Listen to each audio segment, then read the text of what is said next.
Okay, this is Jacob Schmidt with deerhuntingschool.com. I'm sitting here looking at a property. You can see the border here.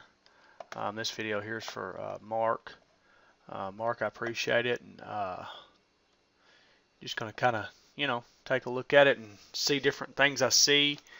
This property here looks like, I've looked at some past photos of it and stuff. Looks like it's back in '97. A lot of this was fields, so a lot of this looks like it's really, not really old, not massive mature trees. Looks like it's something that's like it's going to be pretty thick. Like this area here, all this used to be fields. Looked like in back in 1997, and I don't know when it was changed because. If we go back, matter of fact, we'll just go back in '97 and we'll look at that picture. If we can get the internet to where, oh, yeah, '97. I don't have a picture back in '95. Okay, that's the reason. So in '97, you can see here that this appeared to be fields, like maybe they just started letting it grow up. And these are obviously fields and things. And then the next picture is almost 10 years later. So I don't know when them were allowed to be grown. So it was, but by looking at it, we'll go back to that picture there. This is in 2008 here. By looking at it, you can tell that these are mature trees right here. That these areas here are mature trees. And these are a lot smaller, like CRP and stuff, and with some mature trees scattered out in them and different things. Like there, a little batch of trees here. Looks like there's a mature tree or two there. There's a couple in this area here. There's a line of them here. Down this here is a line. And then, we have some mature trees here, and then even off the property here. And then there's some scattered mature trees out through here. The time frame in your email that you had said you were going to hunt is that October 15th, November 15th through November the 20th. That time frame there, most likely you're going to be in the breeding phase of the rut. At least we're moving towards the end of the chasing phase. Okay, so what you have is in that time frame you're going to have not a ton of buck movement like you will have earlier in November, where they're actually seeking and chasing and stuff. You're not going to have as much, and the deer are going to hold tighter, towards the bedding areas and things.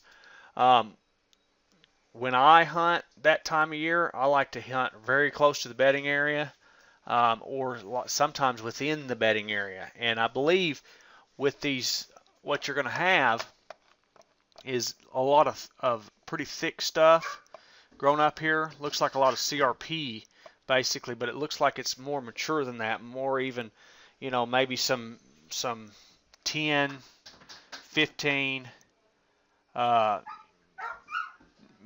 year-old trees and stuff like that, but it looks like it's going to be pretty thick in a lot of these areas with some scattered mature trees out in the amongst of them. Okay, so during that time, I think that you're going to have some deer bedded out through there and things. You should still have some acorns, not like you do early November, but there should still be some acorns. Some of these trees possibly are oak trees and things, and you'll get deer feeding under them. That can be a really good thing, and I'm not exactly sure how your season goes. Not exactly sure how your season goes, but if there's some pressure been dumped on them deer at that time, you can definitely take advantage of that, because knowing that the deer are going to be held up really close to their bedding areas, and they're going to look for the food sources very near to their bedding areas. Okay, so and you guys that are watching this on YouTube, you watching this video here, I talk about that in timing and hunting pressured nocturnal mature rutting bucks on my online course. Kind of the different phases that the deer go through a year. I talk about hunting the bedding areas and different things to look for, and it's kind of bits kind of what I'm talking about here. But during that time, I really think you're probably the 15th. You're going to be on the end of that. You're still should be in the chasing phase, and you may have a little bit of seeking phase, but it's really close to hitting that breeding phase. Okay, so you may still have a little bit of cruising, and then you want to kind of look at your funnels on that.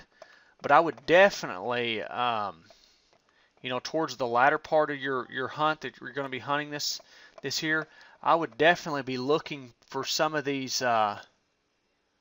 And we're going to go to the current, more current picture here in just a second.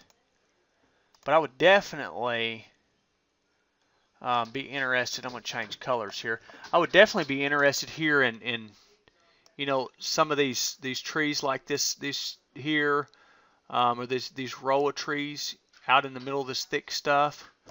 Some of these here, especially if there's some good oaks. Some of these mature trees out in these younger trees. I would, here's a line of them here. I would not count them out, and I would definitely at least look at them, figure out what kind of trees they are. Are they oak trees? Are they going to be dropping acorns? Is it going to be a food source? If this is thick, like I'm thinking it is, if these are food sources scattered out here and there, if you have deer bedded, a doe may get up, especially towards the midday.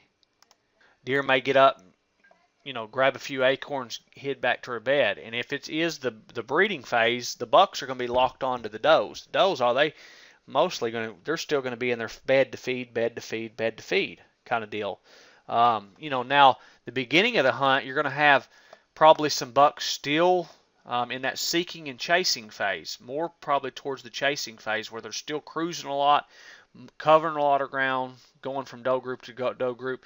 But then now they're probably going to be doing some chasing. They're going to be chasing them because the does are going to be really seriously, really close to coming into heat. And when they're doing that, they're going to be using, them bucks are really going to be traveling, covering some ground. They're going to use the path least resistance. A lot of times they're going to take funnels like this funnel here, which I know is off the property. They're going to take this stuff here. They can cover some ground. They can scent check these thick areas and stuff. They're going to probably travel stuff like this here, really covering some ground. They may even travel, this here. They're going to travel the edges a lot. A lot of these edges, like here, the buck. Now I'm just speculating. He could come down through here, come across something like this and here, and then traveling these edges and stuff a lot. So areas like this, he could come from any direction, but they're going to travel areas like that where these edges meet.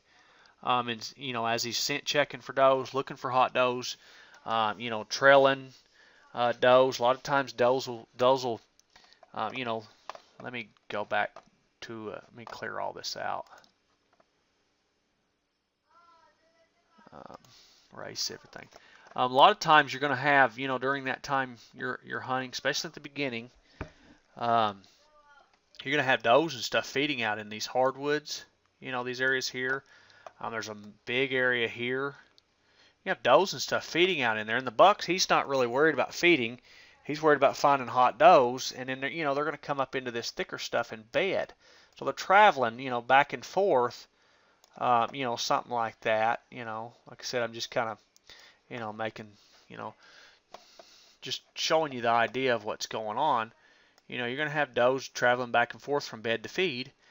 He doesn't want to come and trail every single doe, back and forth from bed to feed. He just wants to intercept, and get downwind of them and things like that. And as he does that, he's going to take the path of least resistance. Like I said, it was, kind of, he may come down something like this and then cut across this edge. He could cut across this even, and then out through here. But he's going to take the path of least resistance. A lot of times he's going to follow these edges. He may walk this edge, looking out where he can see out into this field, see if there's any does out there. He can, if it's just safe, for the sake of it, we have a north wind, something blowing like that, where he can actually scent check all of this. He can visually check this field here as he comes through. He's going to follow these edges. Any does that fed out into this field, okay, overnight or whatever, as they walk back through this little row of trees, he can actually pick up their scent, and tell if they're ready or whatever. And and I'm saying this like, one deer, but there's going to be multiple bucks doing this. There's going to be unbelievable number. Every buck's going to be doing that nearly. He's really cruising, looking for does. That time where they're going to start coming across a hot doe or so every now and then. So you're going to have some battles, things like that. The beginning of it, some rattling could even help. And even decoy.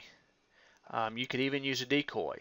In some of these fields where you could pop it up. Out in one of these fields where the deer, a buck can see it from a ways as you rattle and stuff. So calling, rattling, is going to work, a lot better at that time.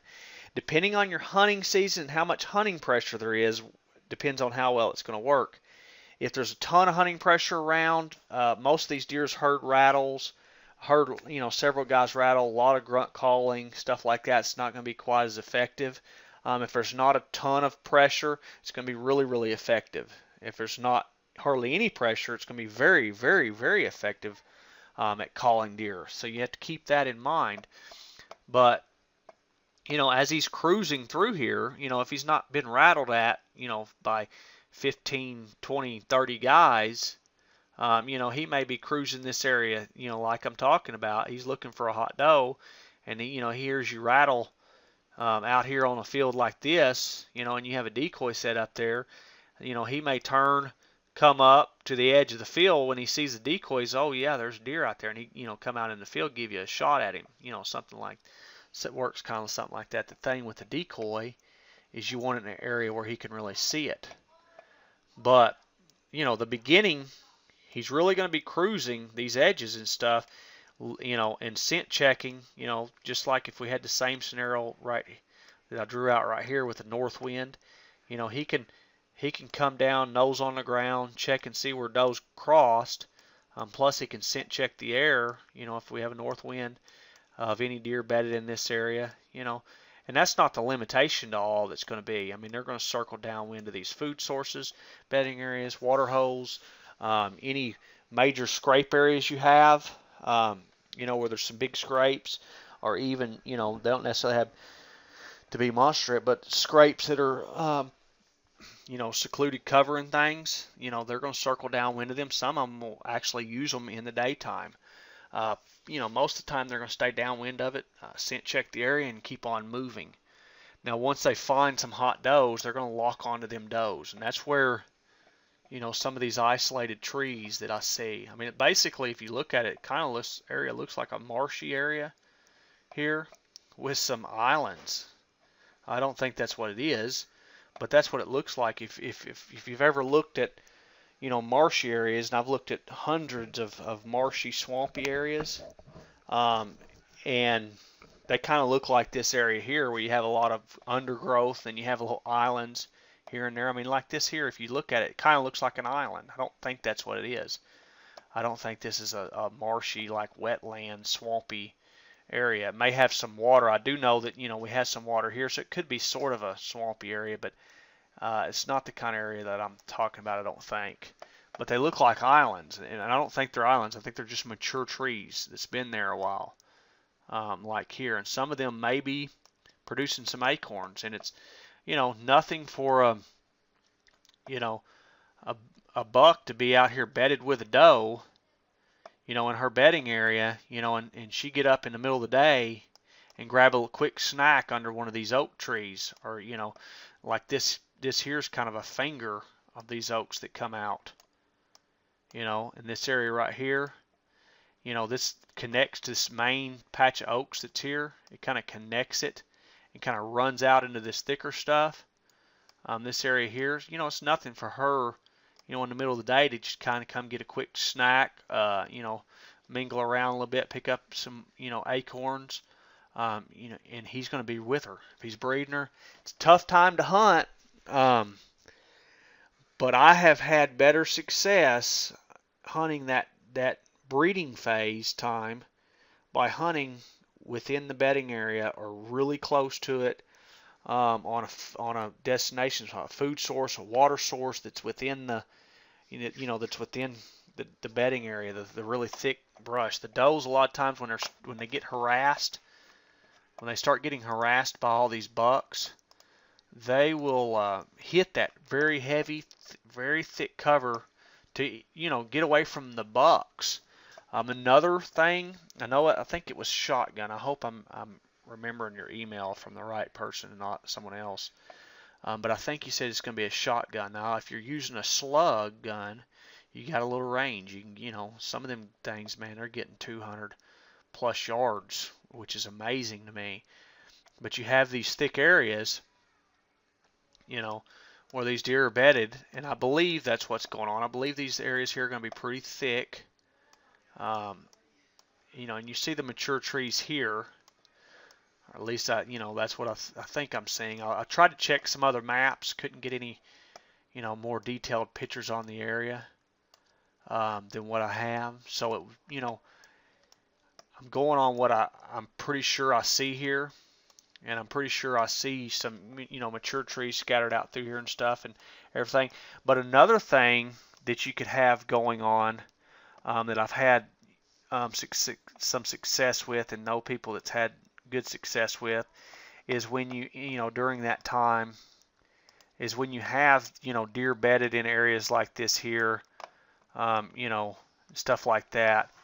You have a hot doe. If you're lucky enough to have a hot doe in there, you're gonna have a lot of times several bucks, in the area. And when that happens, you have these roads like this here where you can cover a little distance with a gun. You may set up something like this here, but he'll cross that a lot of times in the daytime. It's going to be quick. You're going to have to be on your toes because he's not going to stick around there, but he'll cross that, going from here to there, and you may even have some fights and stuff go on with the deer out in this stuff. So stuff like that, like this here, you're going to have some,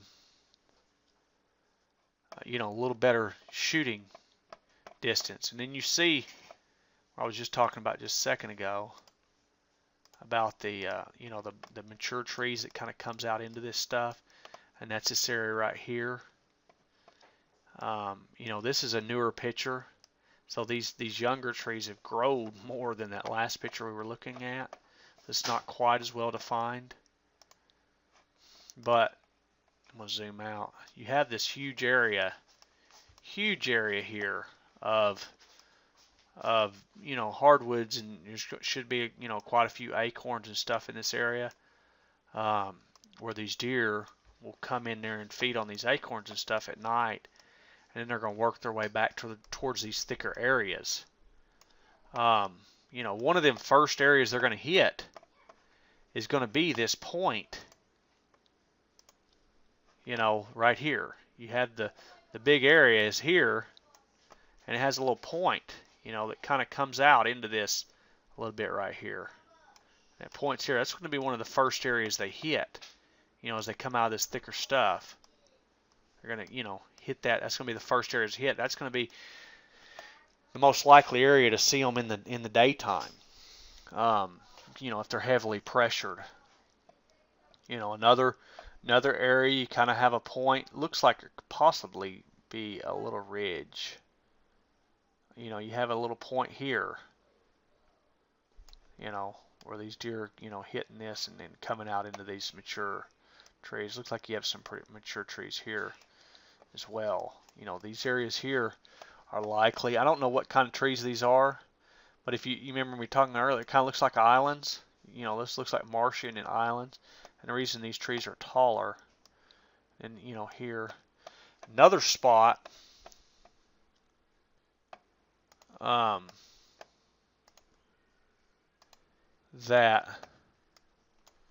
kind of interests me, when this here's underwater, and in this picture here it doesn't look like it is.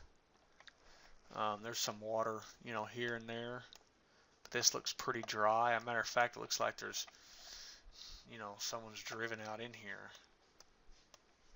But when this is underwater, it's going to kind of keep these deer funneled around that a little bit as they, especially in their seeking phase and stuff, as they come out of these areas here, you know, and stuff.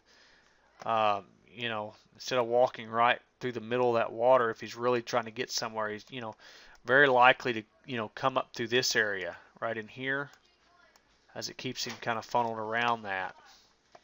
You know, the path of least resistance, trying to cover some ground. You know, so this area here is a pretty good looking area to me. For, you know, possible area to ambush areas, stuff like that. You know, I'd already mentioned, you know, deer coming, you know, down through here, skirting this area here. The path leads, it's not that they can't walk through here and feel secure. They should feel very secure walking through there, you know, in the daytime. But a lot of times they're going to skirt that edge. I really think that this spot right in here is going to be a really decent spot. This spot right in here, because I don't think they're going to want to come out here in the broad daylight too much, especially more mature deer, you know. So they may, you know, skirt this, cut that corner of that field right there in this area here. I know that's right at the corner of the property. You know where the property line is, obviously, much better than I do. And I assume that property line runs right down that tree line that's right here. You know, so that seems to me like it's going to be a decent spot. Actually, that might even be a good spot if you have trail camera or something. You know, pop some trail cameras up on stuff like that. And I don't, this looks, from this picture, this area here doesn't look so much like a field. It looks like it's a field that they're letting grow back up. If that's the case, you may even have deer bedded in that. I want to go back. So we got, well, let's see. We've got 2013. 2011 looks more like a field. Yeah, that's 2011. 2009 or 2010 really looks like a, you know, decent, more of a decent field. A couple of trees popped out in there. You can really see them well defined. It looks like a field. Really looks like a field in 2008, which was the picture we was looking at earlier. 2006. That one definitely looks like a field. This looks like a lot of fieldy area. This even looks like a field. Or really young trees anyways, and then all this.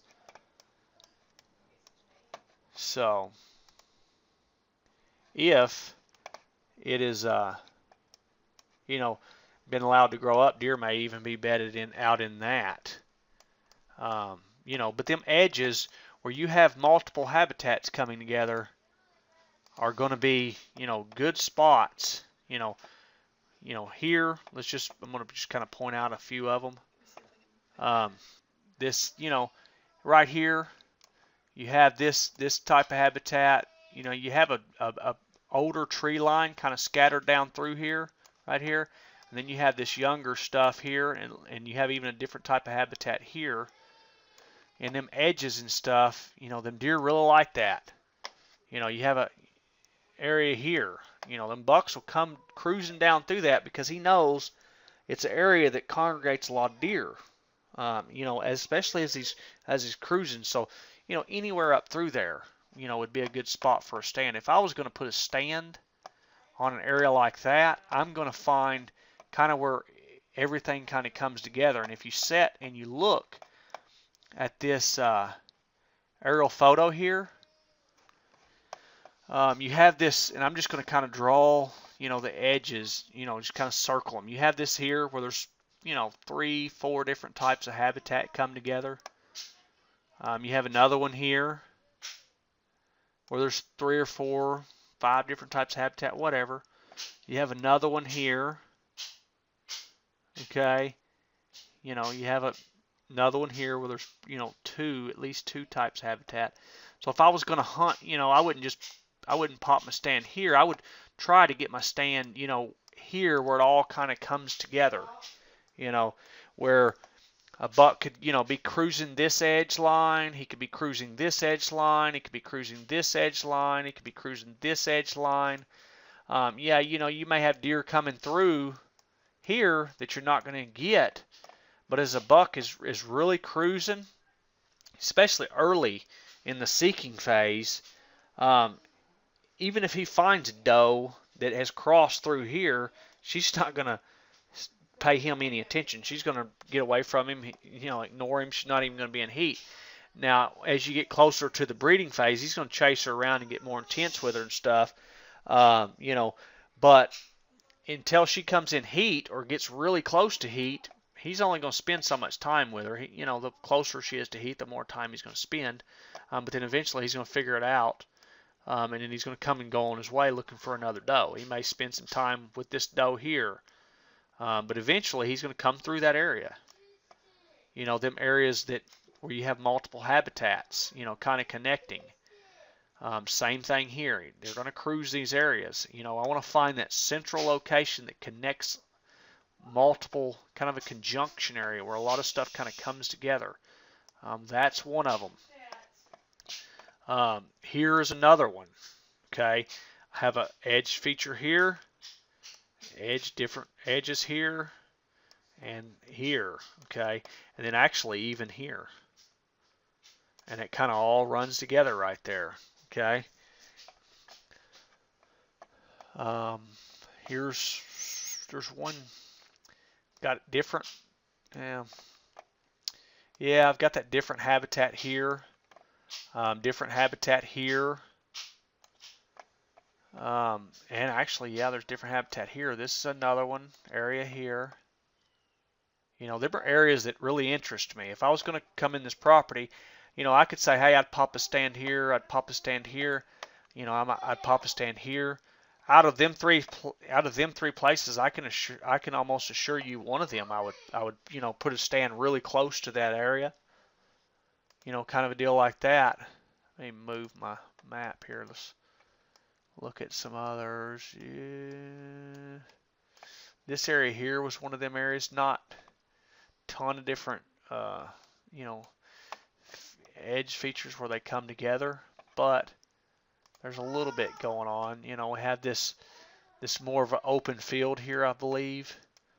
Deer's not going to expose himself too much. He's going to, you know, possibly take this across the road here. If this has got water in it, it's going to keep him forced out in here more as a path of least resistance to come through this area. You know, that's a possible area I'd look at. I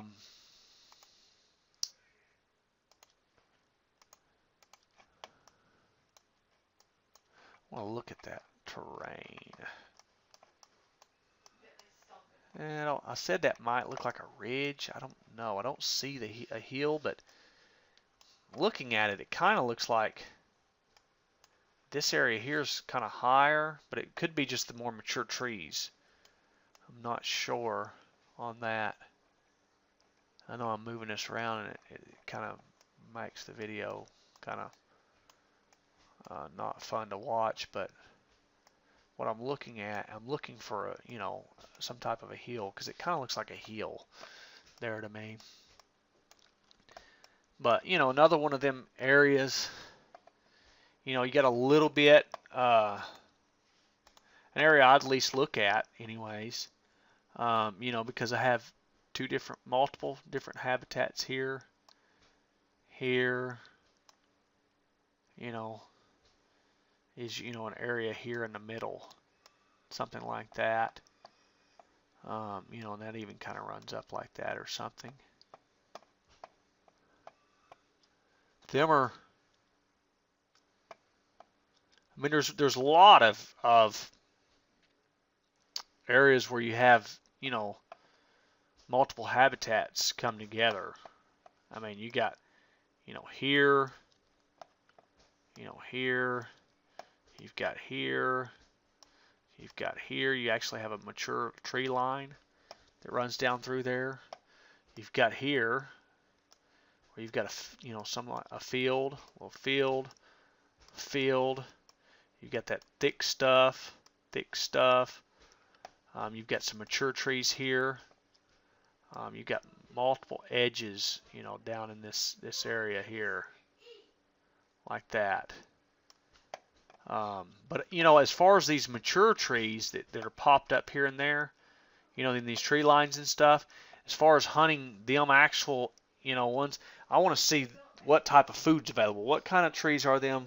When are they producing food? Are they going to produce food during that time I'm going to be hunting? If they are, they're of interest to me. Are they if they're dropping acorns, them individual trees out in this thicker stuff, they're very seriously something I want to look at and possibly put a stand up on. Because if they are, especially when you get towards the actual breeding phase where the buck is actually locked onto the doe, you know, depending on your buck and doe ratio, you know, if you have a lot of does per every buck, you know, it's almost like playing the lottery. But if your buck and doe ratio is more evenly, you can, you know, pretty well, you're going to have, you know, pretty well bet on having, you know, a buck with most does, you know, over a 50% shot of a buck being with a doe, if it's pretty even buck to doe ratio. And, you know, a lot of that stuff you can find out by your local Game and Fish. You call them up, figure out who the biologist is, speak with him for a few minutes, ask him, you know, what the deer per square mile is, what is the expected buck to doe ratio, things like that in your area. They can tell you pretty close stuff like that. So in looking at this, water, obviously, you know, if there's not a lot of water on the property, you know, these water holes are something to hunt. This looks like a big water hole if y'all have had much rain right here. And it looks kind of pretty swampy that right there. So you may have a lot of water. You got a little swamp here, a little swamp there. You've got another, you know, pond here. So, you know, it doesn't look like they're super slim on water, but if they are, you know, water's obviously another little pond here. No, that's a house or a barn or something, I think. So anyways, here's another edge here, right here. Right here's another edge that comes, actually there's multiple edges there. You got one here, an edge, you've got an edge here. You've got an edge here, you know, so that's a possible spot right there that I would look at, you know, because you have these two edge lines here that come down and hit this edge line. You know, them bucks are going to cruise them. You know, a lot of does will walk them edges, you know, pick up. The reason that they do that is there's a variety of food, and people don't realize even when, you know, white oaks are dropping, deer's favorite food, even when white oaks are dropping, they don't just eat white oaks. They want other things other than just white oaks. It'd be like you know, if your favorite food was T-bone steak, you know, but that's the only thing you could eat. You would not want to eat T-bone steak for breakfast, lunch, dinner, and have nothing else with it. You know, you want a T-bone steak, maybe a baked potato with some butter, sour cream, whatever. You know, you may even want a little salad on, you know, to go with it. The deer are the same way. They don't just want to eat one type of food. And actually, they can't just eat one type of food. We, as humans, can. We could eat steak all day long, at least for a limited time. Eventually, we'd be malnutrition because we wouldn't get any other nutritions. But a deer couldn't. only live, maybe a few days or a week or so if they done that. They would die because their digestive system wouldn't work correctly. To where it may take, a year or something, but we'd get unhealthy because of it, because of the lack of nutrition. We'd only be getting one type of, we wouldn't get all the vitamins and minerals and things we need.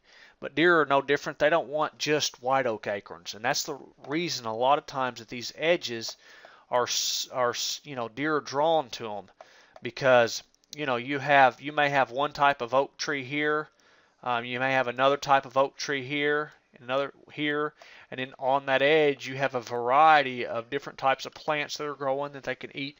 Maybe some different types of buds off this tree, or some leaves off this tree, or maybe even some types of weeds and grasses and different types of things that are growing along them edges, to where that deer has a variety. Now that, they'll get out into these big oak flats and they'll feed and stuff, but a lot of times coming in and out and things, they'll follow them edges. And bucks know that. They figured that out. They were with their mama for, a year, and she followed up and down them. He's figured out, this is where the deer are. They're on these edges. There's food here.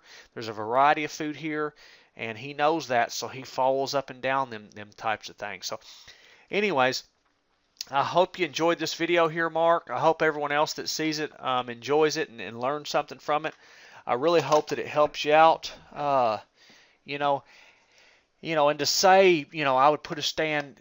Some properties I can pinpoint and say I would, have a stand here, and there and here. This type of property here, I pointed out several locations that I would be interested in, that I would look at. And, probably most of them locations I would put a stand, at different times of the year.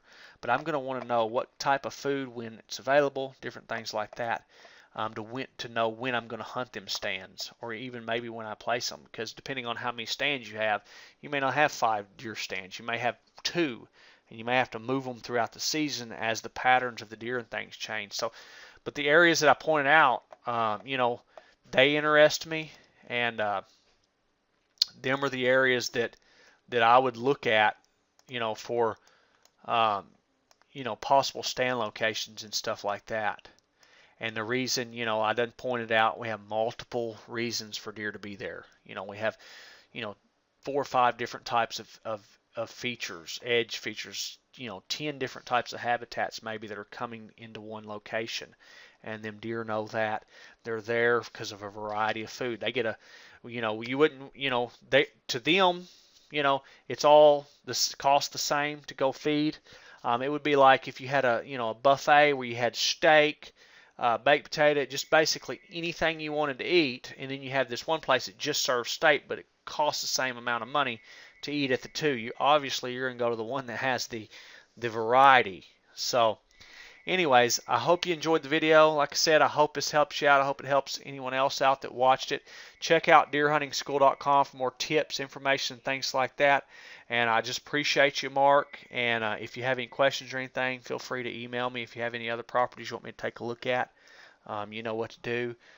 You just go to the video analysis part on my website, and then you can order it, and I'll get you one together.